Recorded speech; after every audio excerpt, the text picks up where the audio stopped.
الحمد لله وكفى وسلام على عباده الذين اصطفى أما بعد فعن جرير بن عبد الله رضي الله تعالى عنه قال قال رسول الله صلى الله عليه وسلم لا يرحم الله من لا يرحم الناس صدق الله العظيم وصدق رسوله النبي الكريم ونحن على ذلك لمن الشاهدين والشاكرين والحمد لله رب العالمين. زما د اسلام قابل قدر مسلمانانو ورونو، رمضان مبارک میاشت دا په درو عشرو باندې مشتمله ده. اوله عشره دا د رحمت عشره ده، دویمه عشره د مغفرت ده، او دریمه عشره د عتق من النار ده. په دې اوله عشره کې الله تبارک وتعالى په خپل بندگانو باندې رحمتونه وري. نو الله رحمت مستحق انسان کله جوړیږي؟ نبی علیہ السلام فرمای قال رسول الله صلی الله علیه وسلم، نبی علیہ السلام فرمایلی دی لا يرحم الله من لا يرحم الناس. الله رحم نه کوي په هغه چا باندې لا يرحم الناس، هغه په خلکو باندې رحم نه کوي. کته دا غواړي چې الله په ما باندې رحم وکړي نو ته په نورو باندې رحم کوي. کته ولګيږي په نورو باندې رحم نه کوي، نور خلکو د پاره پزره کې سختي ساتي، انسانان پرې کې د حیواناتو تام پزره کې سختي ساتي. نو د الله کوم خاص رحمت تاغه مستحق ته نشي جوړېدلې، د کامل رحمت مستحق ته نشي جوړېدلې. انسانانو باندې رحم کول، حتی کې په حیواناتو باندې رحم کول، په دې باندې الله څومره خوشاليږي، به بل څه نه خوشاليږي. یو فاحشه بدکاره خزه بخاری روایت ده، سحر قسمه نافرمانی یې کړی و، پلار باندې تیرېدل، یو سپی و کتلو، تګو دومره تګو چې هغه ژبه په دې لمدي خاورې باندې هغه مګله. دغه فاحشه بدکاره ښځه ولګېدله، په زړه کې ترس راغللو، په دې سپي باندې رحم یې راغللو، خپل موزه یې خپل بوټي وبسلو، لاندې اوبو طرف ته کوهي طرف ته اوبه یې راوچتې کړلې، د سپي ته یې ورکړلې. روایتو کې رسي نبی علیہ السلام فرمایي الله تبارک وتعالی سره د دې بدکارۍ نه، سره د دې نافرمانۍ نه په یو سپي باندې رحم وکړلو. هغه رحم په وجه باندې الله تبارک وتعالی هغې ته عفو وکړله، جنت ته یې بوتلله. نو که ته دا غواړې چې الله کامل رحمت زه مستحق شم، نو ته بیا په خلکو باندې رحم کوې، زړه کې به نرمۍ پیدا کوي. عائشہ رضی الله تعالی عنها روایت ته فرمایي جاء اعرابی الی النبي صلی الله علیه وسلم، یو بانډچي نبی علیه السلام ته راغللو، فقال نو عرض کړل، صحابه کرام هم ناستو. نو دې بانډچي دي صحابه ته وویل اتقبلون الصبيان، تاسو خپل بچي ښکلوئ؟ فما نقبلهم، خو بچي نه ښکلوه. بچی سره محبت کې بچی ښکلول صحابه کرامو دا سی وکړل. نو دی بانډچي څه وکتل چې دا خو بچی سره دومره محبت کوي او بچی ښکلوي، نو ورته فما نقبلهم، خو بچی نه ښکلوه. دا خبره نبی علیہ السلام اوریدله د بانډچي ولا. فقال النبي صلی الله علیه وسلم، نبی علیہ السلام ورته فرمایل او املک لك ان نزع الله من قبلك الرحمه، یا او املک لك ان نزع الله من قبلك الرحمه، آیا زه اختیار لرم تا د پاره چې الله تبارک وتعالی تا زړه رحمت وبسره ده، نو ما اوس نه رسیږي چې دا رحمت او نرمۍ زه تا په زړه کې واچوم، دا الله یې تا زړه رحمت وبسره ده. مقصد دې دا ده چې تا په زړه کې رحمت نشته، تا په زړه کې مهرباني او رحم نشته، نو دې د وجې نه بچی سره ته محبت نه کوې. تا زړه کې سختۍ ده، که تا زړه کې نرمۍ وې، رحم ورکې وې، نو تا بیا بچیو باندې ترس کولو، بچیو سره به د محبت کول، هغه به د خپل ځان سره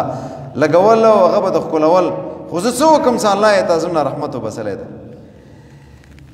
د بل روایت هم د عایشې رضی الله تعالی عنها د فرمایي جاءتني امرأة، ما ته یوه زنانه راغله، ومعها ابنتان، وی دې سره دوی لوڼې وې، لها چې د دې خپلې لوڼې وې. تسألني، ما نه سوال وکړلو،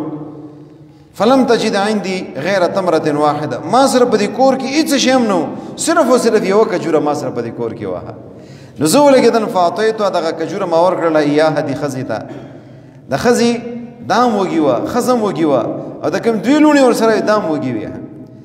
ځکه کله ما دا کجوره دې ښځې ته ورکړله، فقسمتها بین ابنتیها ولم تاکل منها، وی کجوره راواخسته، دوی ټوکړې کړله، یوه یوې لور ته ویر کړله او بله بلې لور ته ویر کړله. ولم تاکل منها، او په خپله باندې یې ونه خوړله، خپله تکلیف یې برداشت کړو، خو لیکن لوڼو ته یې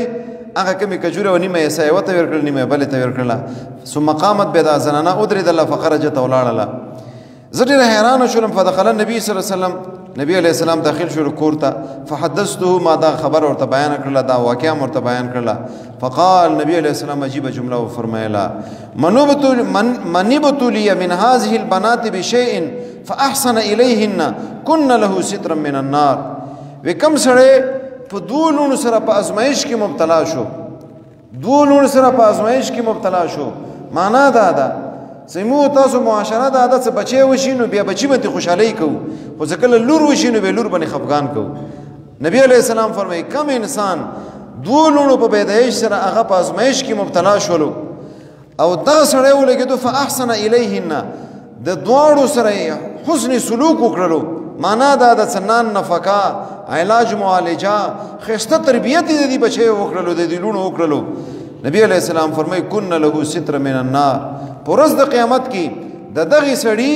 او د جهنم په مابین کې د دغې دواړو لونو کم ښایسته تربیت دی کړی ده، دغه تربیت او دا ښېګړه دا به د ده پر حایل وګرځېږي. دغه سړی که ګناهګار هم وي الله تبارک وتعالی جهنم نه به وساتي. دوی لونې الله چاته ورکړي او د دواړو لونو ښایسته تربیت وکړي او بیا ښایسته رشته ورته وګوري، ښایسته کور ورته وګوري، بیا واده هم کړي. نو دغه کوم حسن سلوک دې سړي خپل بچیو سره لونو سره وکړلو، دا داسې یو عمل ده چې په ورځ د قیامت کې د ده او د جهنم په مابین کې دغه عمل به حایل وګرځېږي، دغه سړی به الله تبارک وتعالی جهنم نه وساتي. نن خلک لور په پیدایش باندې خفه کېږي، خاص کر زنانه چې لورې پیدا وشي بیا ډېره زیاته پریشانه وي، خفه وي. نبی علیہ السلام وښیل چې ګورې دا د خفګان شی نه ده بلکې دا د نجات ذریعه ده دغه لونې. بل روایت رسي عائشہ رضی الله تعالی عنها فرمایي، انس سے فرمائی قال رسول الله صلی الله علیه وسلم، نبی علیہ السلام فرمایلی دي من عال جاریتین، چا څه د دوه لونو پرورش وکړلو، دوه لونې پیدا شولې، د دوه لونو ښایسته طریقې سره پرورش یې وکړلو، حتی تبلغ، تر دې پورې چې دغه دوه لونې بالغې شولې. جاء یوم القیامه، وی دغه سړی چې دوه لونو پرورش یې کړی ده دا به په ورځ د قیامت کې راشي، انا وهو هکذا، زه او دغه سړی به دې طریقې سره وزم اصابع او د دوی ګوتې هغه یو ځای کړلې. په ورځ د قیامت کې د دې سړي مرتبه به دومره وي، د دواړه ګوتې د منځوله ګوته او د دوه ګوته دا نبي علیہ السلام داسې طریقې سره کړلې. وی زه او دغه د دوه لونو پرورش کوونکی وی دا به داسې طریقې سره په مرتبه کې، یعنې دا ما سره دومره نږدې وي په ورځ د قیامت کې. هر سړی دا غواړي چې نبی علیہ السلام قربت په دې سختې ورځې کې ماته میلاو شي. نبی علیہ السلام خو پرېږده چې د یو نیک سړي قربت هم هر یو سړی تمنا کوي چې په ورځ د قیامت کې داسې د نیکو خلکو سره ما هغه نږدېوالی وي. خو چې کله تا ته الله دوه لوڼې درکړلې، دونه زیاتې لوڼې درکړلې، تا د هغو ښایسته طریقې سره تعلیم، تربیت، پرورش وکړلو، بلوغت نه بعد به یې ښایسته کور د ورته وکتلو، ښایسته رشته د ورته وکتله، واده د کړلې، بس تا کومه ذمه داري وي خپله ذمه داري تا پوره کړله. دا ذمه داري الله په نسبت باندې د دې دومره لوی مقام ده چې تا ته د دغه عمل او تربیت په وجه باندې د نبی علیه السلام قربت ملويږي. قربت څومره قربت، نبی علیه السلام دې دوه ګوتو اشاره وکړله، داسې قربت او داسې مقام تا ته ملويږي. خلک په لونو پیدایش باندې خفه کېږي او د لونو پیدایش او هغې تربیت دومره ثواب ده. یو بل روایت کې ابو هريره صاحب روایت ته فرمایي قال رسول الله صلی الله علیه وسلم الساعي على الارمله والمسكين كالساعي في سبيل الله. وی کم سړی د کونډې خبرګیرۍ کوي، ارمیله یې لکېږي هغه زنانه ته چې د هغې خاوند وفات وي، هېڅوک یې نه وي. وی خبرګیرۍ د کونډې والمسکین او د مسکین خبرګیرۍ اخیستل کالساعي فی سبیل الله، وی دې ته دومره ثواب ملویږي لکه یو سړی د الله په لاره کې جهاد کوي، جهاد کې مشغوله وي. څومره ثواب الله تعالی دې مجاهد ته ورکوي، دومره ثواب الله هغه انسان ته ورکوي چې د کونډې خبرګیرۍ کوي او د مسکین خبرګیرۍ کوي. واحسبه، ربی فرمایي زدا ګمان کوم، قال نبی علیہ السلام داسې یو فرمایل کالقائم لا یفطر وکالصائم لا یفطر. وی دې ته الله تبارک وتعالی دومره اجر ورکوي لکه یو سړی د هغه شب بیدارۍ کې غونډه شپه الله ته په عبادت باندې ولاړ وي او په دې غونډې شپې کې هغه سستۍ مظاهره ونه کړي، مسلسل الله ته عبادت، څومره ثواب الله تبارک وتعالی دې قائم ته ورکوي. یا یو سړی د مثال طور سره هغه همیشه روژې ساتي، افطار نه کوي، مسلسل لګیا د صوم الدهر څه ورته یې لګېږي، دومره ثواب څومره ثواب الله دې ته ورکوي، دومره ثواب الله تبارک وتعالی هغه انسان ته ورکوي چې د کونډې خبرګیرۍ کوي یا د مسکین خبرګیرۍ کوي، هغې تعاون کوي. یو بل روایت کې نبی علیہ السلام فرمایي عیاض ابن حمار رضی اللہ تعالی عنہ روایت فرمائی قال رسول اللہ صلی اللہ علیہ وسلم نبی علیہ السلام فرمایلی دی اهل الجنة ثلاث وی جنتیان درې قسمه خلق دي اهل الجنة ثلاث کم خلق څه مقربین دي او الله ته نږدې خلق دي په ورځ د قیامت کې دغه درې کسان به دي مقربین خلکو سره وي هغه درې کسان کم دي ثلاثه درې دي وذو سلطان مقسط متصدق موفق یو هغه انسان دا چې هغه ته بادشاہت میلاو شو حکمرانی میلاو شو حاکم شولو خو مقسط انصاف کوون کې بادشاہ وي متصدق او خیر خېګړې ولا سړی وي خلکو سره تعاون کوون کې وي موفق داسې بادشاہ وي چې هغه ته د نیکو کارونو توفیق ورکړل شي وي خپل رعایا سره خیر امدارنګي نیکی ور سره کوي تعاون ور سره کوي دغه د خوشحالي کوششونه کوي ودا سي بادشاہ دا به مقربین سره په جنت کې وي دویم ورجل رحیم رقیق القلب لكل ذي قربى ومسلم بل هغه سړی دا چې بادشاہ خو نه وي عام یو سړی دا رحیم مهربان وي زړه کې رحم وي زړه کې ترس وي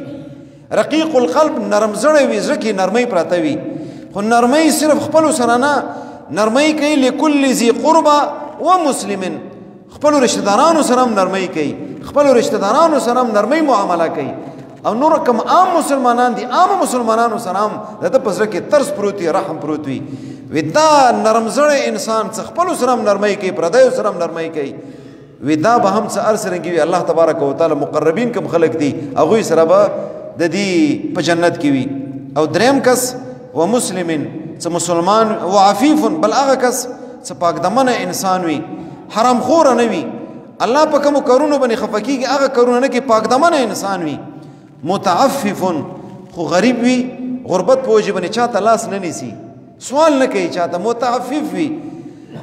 ذو عيال بال بچیم زیاته وي او سره دی کم کفالت هم نشي کولای هغه سره هغه عیالدار ده اولاد ده اهل عیال ده خو غریب ده په خپل باندې سره د غربت ده الله نه فرمانی نه کوي او سره د غربت چاته لاس نه نیسي بلکې خپل تعلق الله سره مضبوط ساتي الله نه غواړي خلکو ته لاس نه نیسي وي دغه سره د فقر نه سره د تکلیف نه دا صبر کوي الله تعالی لاس نیسي بل چاته لاس نه نیسي وي دغه سړی به هم په جنت کې وي د درې صفاتونو څخه بچا کې وي داسې قسمه درې صفاتونه ولا کسان نبی علیہ السلام فرمایي دا جنتیان خلق دي دې دوی نه زما عزت مند نن درس نه دوه خبره ما او ته معلومه شولې یو دا سکما او تا دا غواړو چې الله ما او تا باندې رحم وکړي نو ځان کې به رحم پیدا کوو خپل د پاره هم پردیو د پاره هم انسان خو پرېږي د حیواناتو د هم په خپل ځل کې رحم پیدا کوو دویمه خبره دا معلومه شوله چې الله دغه لونی د دې په تربیت او په تعلیم باندې الله او د الله حبیب صلی الله علیه وسلم ډیر زیات خوشاليږي دومره خوشاليږي چې د دې تربیت په وجه باندې الله تبارک وتعالى ته جهنم نه ساتي جنت ته تابعي یو ضروري خبره کوم خلک ډیر زیات تپوس کې به دعا کوو د سرسایه متعلق سرسایه 120 روپۍ ده حساب مطابق 118 روپۍ جوړیږي خو 118 بچي وي 120 روپۍ دغه سرسایه ده سرسایه په مالدار سړي باندې ده د کوم اولاد ده اولاد طرف نه به ور کوي خو یاد وساتئ کم سړی په کم ځای کې ده د هغه ځای مطابق دغه سرسایه ور کوي په خپل باندې هم او خپل کم نابالغ اولاد ده دغه هم ځکه چې نابالغ اولاد ده د پلار تابع وي مثال تور سره یو سړی دغه په دې ځای کې ده نو د کم نابالغ بچی دي د دې سرسایه به 120 روپۍ دا ور کوي بالغ بچی د دې سرسایه کا تبرعان ور کوي ډیره خدای وکني په پلار باندې د دې سرسایه نشته کدا مالدار وي دا په خپل باندې ور کوي ولیکن کپلار ور کول هغه د پلار خپل خګړه ده او یو سړی دغه په سفر کې د دوبۍ کې د ابو ظبي کې د قطر کې د سعودي کې د چیته کې ده هغه ځکه هغه مزدوري کوي هغه سرسایه ور کوي مالدار ده هغه خپل طرف نام د هغه علاقې مطابق ور کوي سرسایه او د کم نابالغ بچی دي کاغذ کې ور سره وي هم هغه د هغه ځای مطابق به ور کوي هغه پاکستان کې وي دی ځای کې وي د کم نابالغ بچی دي د هغوی سرسایه هم د هغه ځای مطابق ور کوي خلک ته پوښتنه کوي دا مسله په ذهن کې کینوي دې طریقې سره به دغه سرسایه دوی ور کوي دین علاوه جیش ولا مرګري رغلي دي مجاهدین رغلي دي تعاون درخواست کړی دا څومره خلک دي भरपूर طریقې سره تعاون سره وکړي الله تبارک وتعالى د مو تاسو ټول ته په دې باندې عمل کولو توفیق نصیب کړي الله د څه سمویلو ته په دې باندې مو عمل کولو توفیق نصیب کړي الله په مو تاسو ټول باندې رحم وکړي الله مو سره د رحم معامله وکړي د مهرباني معامله وکړي د عافیت او د کرم او مهرباني معامله وکړي الله تعالی د ازمایښونو امتحانات نه یو به د ازمایښ به د امتحان مو ټول کامیاب کړي الله حاضر ټول جامع باندې رحم وکړي څومره اوریدونکو دي الله ټول دغه ناس په خپل دربار کې قبول او منظور وګرځي الله طاعت او عبادت تر نصیب کړي سوره ګناهونه شوي دي صغیره او کبیره مو تاسو ټول ته معاف کړي مولدانو ته ګناهونه معاف کړي محقدارانو ته ګناهونه معاف کړي امت رسول الله صلی الله علیه وسلم ته ګناهونه معاف کړي مسافر ته دعا وکړه الله مسافر خوشحال ساتي بهترین روزګارونه نصیب کړي تکلیفونه کوي الله دغه تکلیفونه ورته د راحت ذریعہ وګرځي کورونو ته خیر را پیښ کړي په کومو تنخواګانو باندې الله ډیر برکتونه ورته نصیب کړي په ټکو منګولو سره د سیاته خوشحالي سره خپل کورونو ته واپس کړي څومره بیماران دي چې ته کې بیماران دي ټولو ته صحتونه نصیب کړي پریشان حال او پریشانی ختم کړي الله مو ټولو ناراضي شي او فیض امر الى الله ان الله بصیر بالعباد